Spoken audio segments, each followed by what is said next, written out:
پھر ان سے پیسے لے کے انہوں نے کاروبار کیا, کاروبار ٹھپ ہو گیا, ان کے وہ پیسے بھی ڈوب گئے, انہوں نے قرضہ بھی چھوڑ گئے, وہ قرضے بھی اتارے, سب کچھ کیا. اب ان کے شوہر کا انتقال ہو گیا, ان کے شوہر نے وہ زیور جو امانتاً رکھوایا تھا وہ فروخت کر دیا. جی جی. ان کے مرنے کے بعد صاحب امانت جو ہے وہ مطالبہ کرتا ہے کہ وہ زیور واپس کیا جائے. اب کیا ہوگا؟ دیکھیں ابھی اس میں ہم اس کا جواب دے نہیں سکتے اس بات کا, کیونکہ یہ بات جب تک پوری واضح نہ ہو تو وہ کاروبار کس بنیاد پہ شروع کیا تھا, اس کی کیا حیثیت تھی اس شخص کی, کاروبار کنڈیشن طے ہوئی ہوں گی. ہاں وہ کنڈیشن کیا تھی جن کے اوپر مداربت کی صورت تھی یا مشارکت کی صورت تھی.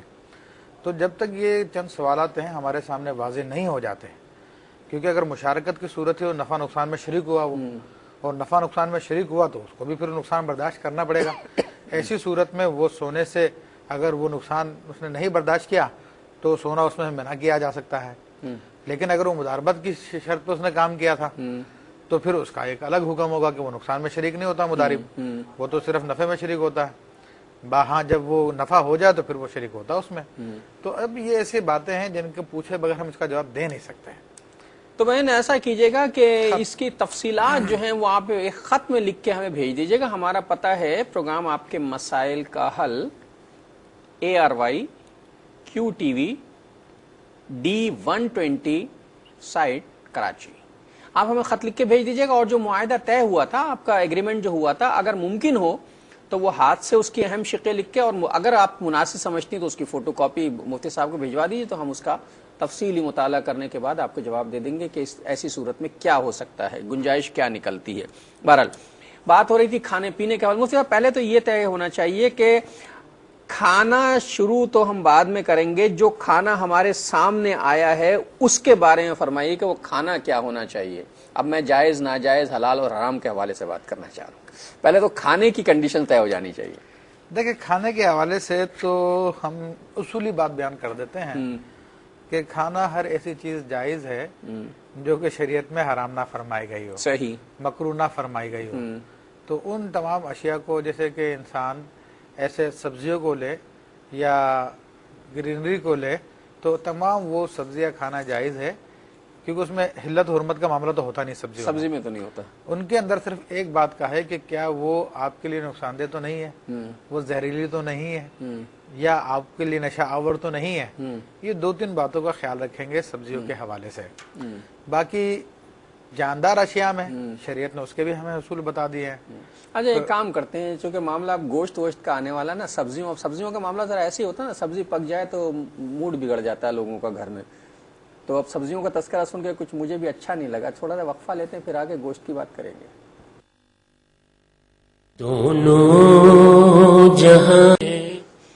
السلام علیکم ورحمۃ اللہ وبرکاتہ. ویلکم بیک ناظرین. وقفے کے بعد پروگرام میں آپ کا خیر مقدم. بات یہ ہو رہی تھی کہ کھانا کیا چاہیے, کیا ہونا چاہیے. تو طے یہ ہوا تھا کہ صاحب جائز ہونا چاہیے اور حلال ہونا چاہیے. سبزیوں پر بات ہوئی تھی کہ سبزیاں جو ہیں ان میں تو ایسا مسئلہ ہوتا ہی نہیں ہے.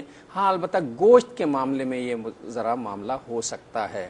تو آئیے ذرا گوشت کے بارے میں بات کر لیتے ہیں اور پھر آداب پر بات کریں گے. جی تو گوشت میں کن چیزوں کا دیکھیں, جو جانور ہوتے ہیں تو ان کے بارے میں فرمایا کہ کلو دی نابن حرام, ہر وہ جانور جس کے کچلی کے دانت ہوتے ہیں, سامنے کے 2 بڑے بڑے دانت ہوتے ہیں, وہ حرام ہے, نوچ کے کھانے والے. جی جی.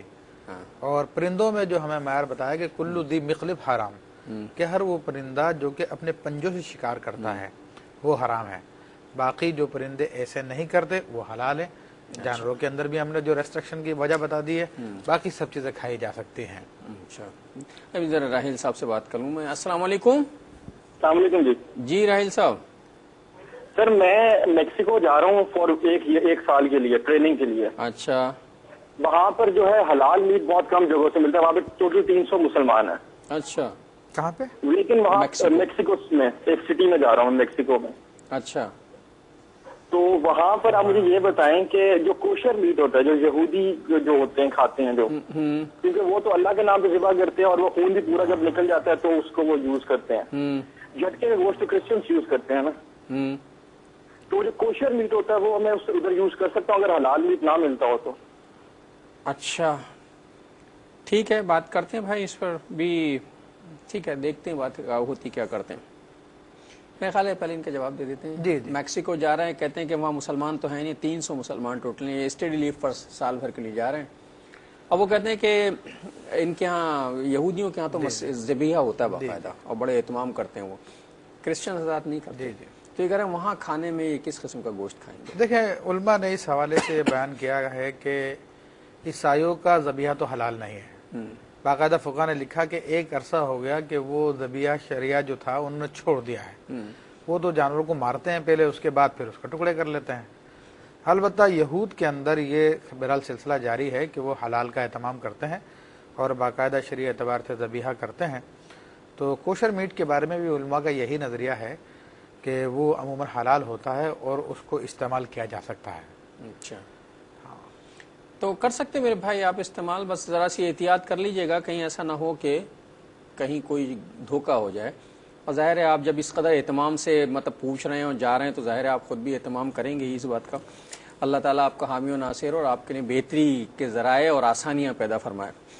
اچھا مجھے یہ بتائیے کہ کھانا شروع کرنے کے آداب کیا ہوں گے؟ مطلب یہ ساتھ تو طے ہو گئی گوشت حلال ہوگا, سبزی حلال ہوگی, کھانا اب کھانا کیسے شروع کرنا ہے؟ دیکھیں اب یہ لوگ سوچ رہے ہوں گے بتاؤ یہ بھی کوئی پوچھنے کی بات ہے, یہ تو ہم روز ہی کھاتے ہیں, دن رات اس سے سوال پوچھ رہے ہیں. دیکھیں سلام اس نبی پاک صلی اللہ تعالیٰ علیہ وسلم پر جنہوں نے اپنی امت کی ایسی رہنمائی فرمائی کہ علم جو جو ترقی کرتا جائے گا وہ اس کی حقانیت کو تسلیم کرتا چلا جائے گا نبی علیہ الصلوۃ والسلام کے طریقے کو. حضور علیہ الصلوۃ والسلام نے 1400 سال پہلے 1500 سال پہلے جو اپنے امتیوں کو کھانے کا طریقہ بتایا تو فرمایا کہ سب سے پہلے ہاتھوں کو دھو لیا جائے, کھانے کا وضو کر لیا جائے. اور کھانے کا وضو کیا بتایا؟ ہاتھوں کو دھو لیا پہنچوں تک اور منہ کی کلی کر لی جس میں ہونٹ بھی دھل گیا آپ کے. تو یہ کھانے کا وضو کہلاتا ہے. تو آج ہم دیکھتے ہیں کہ آج جدید سائنس جب اس نے جراثیم کو دریافت کیا تو اب ہر ایک سے یہ کہتی پھر رہی ہے کہ جناب ہاتھ دھو لیے جائے, جرمز ہو جائیں گے, بیکٹیریاز ہیں, یہ ہے وہ ہے. اور یہ بات اب پتہ چلی, اب پتہ چلی ہے کوئی 150 سال پہلے. ہاں, تو نبی علیہ الصلوۃ والسلام نے یہ ہدایت ہمیں 1400 سال پہلے عطا فرما دی تھی. تو اس میں یہ کہ انسان کے ہاتھ میں جو بھی نقصان دہ چیزیں ہیں وہ پانی سے دھل جائیں گی. پھر اس کا ادب یہ ہے کہ اس کو پوچھا نہ جائے. ہاں, ایک سوال یہ کہنا, ذرا تجمل صاحب سے بات کرنا. السلام علیکم. سرگودا سے تجمل صاحب. السلام علیکم. السلام علیکم سر, کیسے ہیں آپ؟ وعلیکم السلام. ٹھیک ٹھاک سر, فرمائیے. اچھا سر, میں نے پوچھنا یہ تھا کہ میں نا ایک مسجد میں نماز پڑھنے جاتا تھا تو اس مولوی صاحب کے نا کریکٹر میں کچھ تھوڑا فرق تھا, مطلب وہ ٹھیک نہیں تھا. تو اب میں وہ چھوڑ کے دوسری مسجد میں جا رہا ہوں نماز پڑھنے, تھوڑا دور. تو کیا یہ میرے لیے ٹھیک ہے یا مطلب نزدیک کی مسجد میں نماز پڑھنا چاہیے؟ اچھا ٹھیک ہے, بات کرتے ہیں اس پر. اچھا جی, تو یہ ہمارے ہاں تو طریقہ یہ رسول اللہ صلی اللہ علیہ وسلم نے ارشاد فرمایا کہ صاحب ہاتھوں کو اچھی طرح یہاں تک دھو لینا چاہیے, کلی بھی کر لیں. بہت سے فوائد جو ہیں جس کو آج سائنس کہتی ہے کہ منہ پہ چونکہ گرد ورد لگی ہوئی ہوتی ہے ہونٹوں پہ وہ صاف ہو جاتی ہے, اندر بھی کچھ چیزیں, ہاتھ صاف ہو جاتے ہیں. لیکن ہم پتہ کرتے کیا ہیں, ہم یہ کرتے ہیں ہاتھ دھوتے ہیں بہت اچھی طرح ہاتھ دھو لیتے ہیں اور بہت گندی سی تولیہ سے پوچھ لیتے ہیں مفتی صاحب. ہاں, پر اگر اینٹی سیپٹک تولیہ تب بھی نہ یوز کیا جائے, کیونکہ ہم تو سائنس کے پیروکار نہیں ہیں, ہم تو سنت کے پیروکار ہیں. اس میں ہاتھ کھانے کے لیے جب ہاتھ دھوئے جاتے ہیں تو پھر پوچھے نہیں جاتے. اچھا, ہاں, ان کو نیچرلی طور پہ خشک ہونے دیا جائے. ہاں, تو بہرحال لوگ اس کا بھی اہتمام کر سکتے ہیں. جناب یہ تو اینٹی سیپٹک ہے تولیہ, اس کو یوز کر لیں. تو میں تو سمجھتا ہوں بہرحال ہمیں تو سنت پہ عمل کرنا چاہیے. ہاتھ دھونے کے بعد کھانے سے پہلے پھر پوچھے نہ جائے. اچھا, کھانا گرم کھانا چاہیے, مطلب توے سے روٹی اتر کے سیدھی پلیٹ میں آئے اور سیدھی اندر چلی جائے؟ ارے تو آپ تو پہلے سے بہت جلدی اندر اتارنے کی بات کر رہے ہیں. ابھی تو بہت سارے آداب ہیں جو دسترخوان تک پہنچنے سے پہلے ہمیں شروع کر رہے ہیں. میں تو ابھی کھانے پینے کے اس میں شروع کرنا. ابھی تو بسم اللہ پڑھ لی ہم نے. ابھی کہاں پڑھی ہے؟ بسم اللہ بھی نہیں پڑھی. ابھی معاف کیجیے گا, ابھی تو بسم اللہ بھی نہیں پڑھی. ابھی تو ہاتھ دھوئے خالی, جی جی, پوچھے نہیں ہے. پھر اس کے بعد آدمی کھانے کے دسترخوان پہ آ کے بیٹھ جائے. اب دسترخوان پہ بیٹھنے کا ادب یہ ہے کہ اپنا بایاں پاؤں بچھا لے اور دایاں پاؤں جو ہے کھڑا کر لیں. یہ والا پاؤں جو الٹا والا بچھا لیں گے اور یہ والا پاؤں کھڑا کر لیں گے. جی ہاں, اچھا, اس طرح بیٹھ جائیں, اس طرح کھڑا کر کے بیٹھ جائیں. یا پھر دوسرا طریقہ یہ ہے کہ آپ اپنی سٹنگ کو زمین پہ لگا لیں جس طرح بیٹھتے ہیں اور دونوں پاؤں کو بھی کھڑا کر سکتے ہیں، یعنی اکڑوں بیٹھنے والی کیفیت جو ہے۔ تو یہ طریقہ ہے سنت کے مطابق کھانے کا، اور اس کا فائدہ کیا ہوتا ہے کہ انسان زیادہ نہیں کھاتا، ہاں یہ حکمت نظر، پیٹ تو دبی گیا، پیٹ دب جاتا ہے اور جتنی اس کو ضرورت ہوتی ہے اتنا ہی لیتا ہے انسان پھر، ورنہ پیٹ میں تو پھر اگر آلتی پالتی مار کے بیٹھ گیا جی جی تو پھر پیٹ جو ہے وہ تو کھلتا ہی چلا جائے۔ جی جی بہرحال ناجائز تو وہ بھی نہیں، لیکن ادب کی ہم بات کر رہے ہیں۔ عبد الکریم صاحب سے ذرا بات کر لیں۔ السلام علیکم۔ السلام علیکم۔ جی وعلیکم السلام۔ جی عبد الکریم صاحب کہاں سے؟ جی کور غلامن سے عبد الکریم میں بات کر رہا ہوں۔ جی فرمائیے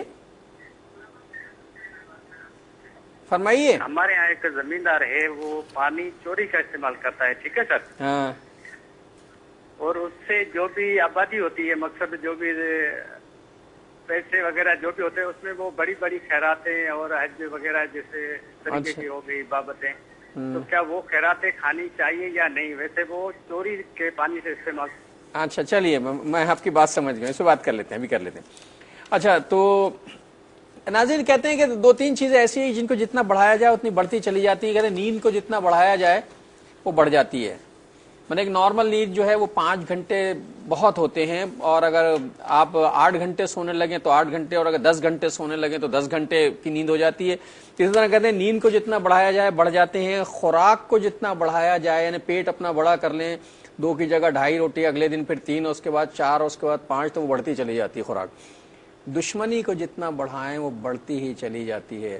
تو یہ جو آداب بتایا گیا کہ اکڑوں بیٹھ کر کھانا کھا لیں، یا ایک پیر کھڑا کر کے ایک بچھا کے کھانا ہے، اس سے میدا تھوڑا سا دب جاتا ہے۔ اور اچھا چلیے یہ طریقہ بھی ہو گیا، بیٹھ گئے، اب کھانا شروع کر رہے ہیں۔ دیکھیں اب اس کے بعد جو ہے اس میں بھی میں چند ایک باتوں کی ضرور میں چاہتا ہوں کہ اس پر تفصیل سے بات، چونکہ آج ہم لوگ ماڈریٹ ہو رہے ہیں، اور ایک زمانہ میں نے دیکھا اپنے بچپن میں کہ جب عام طور پہ دعوتیں ہوا کرتی تھی تو باقاعدہ زمین پہ دریاں بچتی تھی اور دسترخوانوں کا اہتمام کیا جاتا تھا، اور ہر آدمی جو ہے یہ تقریباً اس کا طریقہ کار یہ ہوا کرتا تھا، اور بہت تمیز سے ڈشیں رکھی جاتی تھی، پلیٹیں رکھی جاتی تھی۔ ڈشوں کے اندر بھی میں نے یہ دیکھا کہ پورے برتن نہیں رکھ دیے جاتے، بلکہ عام طور پہ ایک آدمی ایک برتن میں کھانا رکھتا ہے، اور ہر شخص کو حسب ضرورت جتنا کہتا ہے اتنا ڈال دو، اتنا ڈال دیا جاتا ہے، یہ بھی میں نے دیکھا۔ تو ایک آدمی سب کو سرو کر رہا ہوتا ہے، یا 2-4 آدمی ہوتے ہیں، مہمان نوازی تھی، ہاں، تو اس میں وہ طریقہ کار ہوا کرتا تھا۔ تو یہاں پر بیٹھنے کے اندر کوشش کرے زمین پہ بیٹھے کہ سنت کے مطابق ہے، اور عاجزی کا طریقہ ہے۔ نبی کریم صلی اللہ تعالی وسلم کا یہی طریقہ تھا، آپ زمین پہ بیٹھ کے تناول فرمایا کرتے تھے۔ اچھا میں اشرف صاحب سے بات کر لوں انڈیا سے۔ السلام علیکم۔ وعلیکم السلام۔ جی وعلیکم السلام۔ جی فرمائیے۔ میں انڈیا سے بول رہا تھا۔ جی مجھے معلوم ہے، فرمائیے۔ میں بکر صاحب سے بہت آپ کی آواز بہت کٹ کٹ کے آ رہی ہے، آپ کی آواز بہت کٹ کٹ کے آ رہی ہے۔ ہاں بولتا ہوں ابھی، کیا جو وہ آدمی موبائل سے بات کر رہا ہوں۔ ہاں آپ کے سگنل ڈراپ ہو رہے ہیں بار بار۔ میں چل رہے ہیں نہیں سر؟ ہاں بتائیے چل رہے، سگنل چل رہے، بات ہو رہی ہے نا؟ ہاں بولیے بیلنس ضائع ہو جائے گا، بولیے میں سن رہا ہوں۔ کٹ گئے، میرا خیال ہے ڈراپ ہو گئی کار۔ اچھا زمین پر بیٹھ کر کھانا عجز اور انکساری کی علامت بھی ہے، رسول اللہ صلی اللہ علیہ وسلم زمین پر ہی بیٹھا کرتے تھے۔ بلکہ ایک روایت میں یہ آتا ہے کہ آپ علیہ الصلوۃ والسلام جب کھانے کے لیے تشریف فرما ہوئے تو کسی نے آپ کو تکیہ پیش کر دیا کہ آپ ٹیک لگا کے کھانا کھائیے آرام سے۔ ہاں، تو نبی کریم صلی اللہ علیہ وسلم نے تکیہ نکال دیا اور آپ بالکل جھک گئے زمین پر، فرمایا میں اس طرح کھاؤں گا، یعنی اپنے عاجزی کے اظہار کرنے کے لیے، اور آپ نے ٹیک لگا کے کھانے کو سخت ناپسند فرمایا کہ وہ متکبرین کا انداز ہوتا ہے۔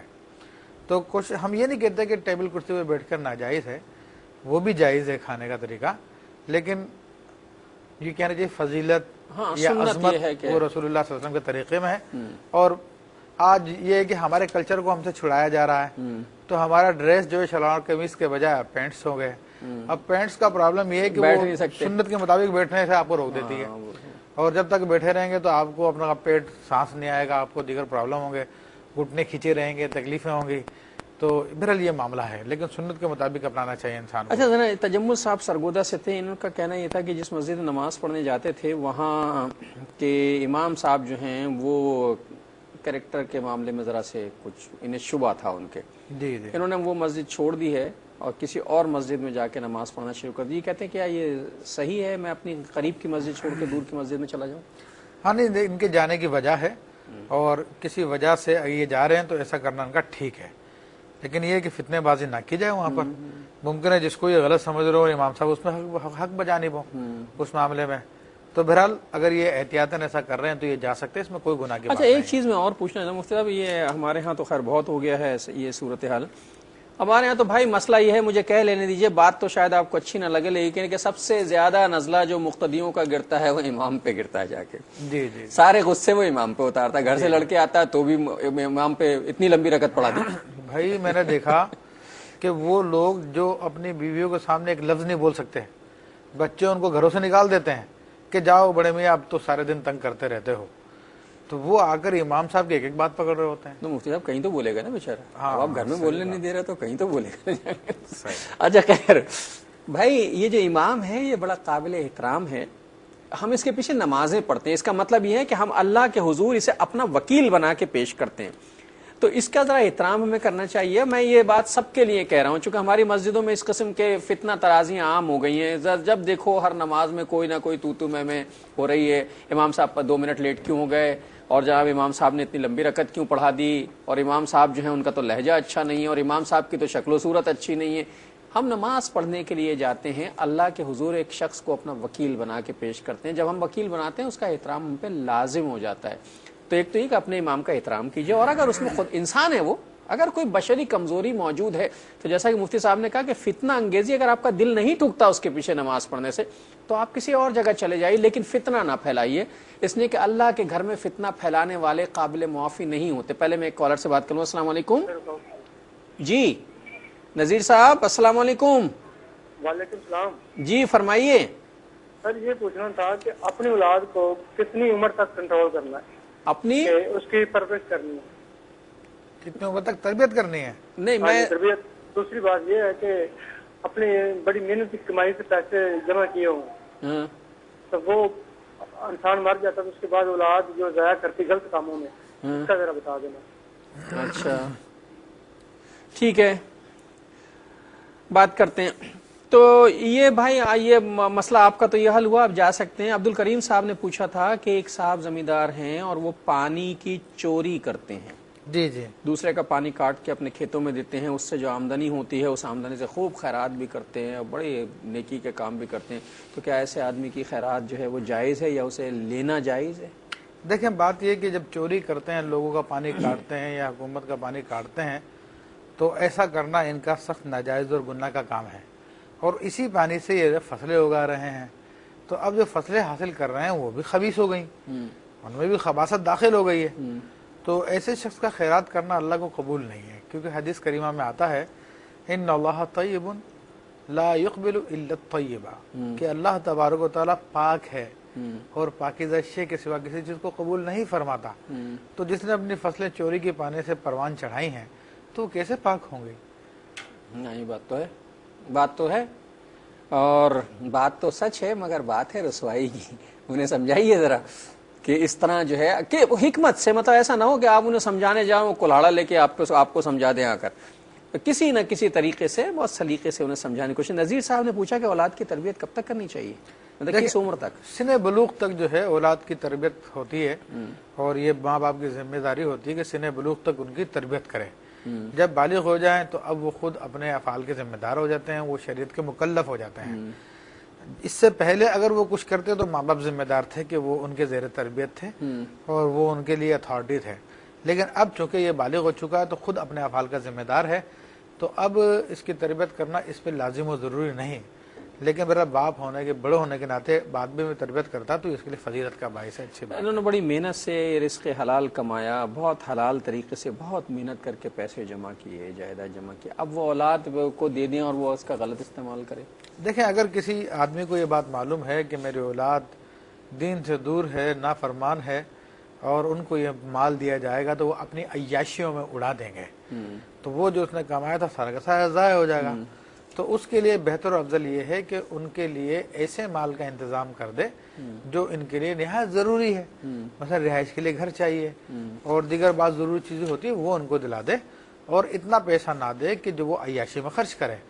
وہ باقی پیسہ بہتر یہ ہے کہ اپنی زندگی میں کسی نیک کام میں لگا دے, اور جس کو واقعی یقین ہے کہ میرے اولاد اتنے مطلب کہ غلط کریکٹر کی ہے کہ جو واقعی عیاشیوں میں میری رقم کو اڑا دے گی, تو اس کے لیے تو بہت اہم بات ہے کہ اپنی زندگی میں جو ہے وہ سارا نیک کام میں خرچ کر دے, ان کی ضرورت کا صرف دے دے ان کو.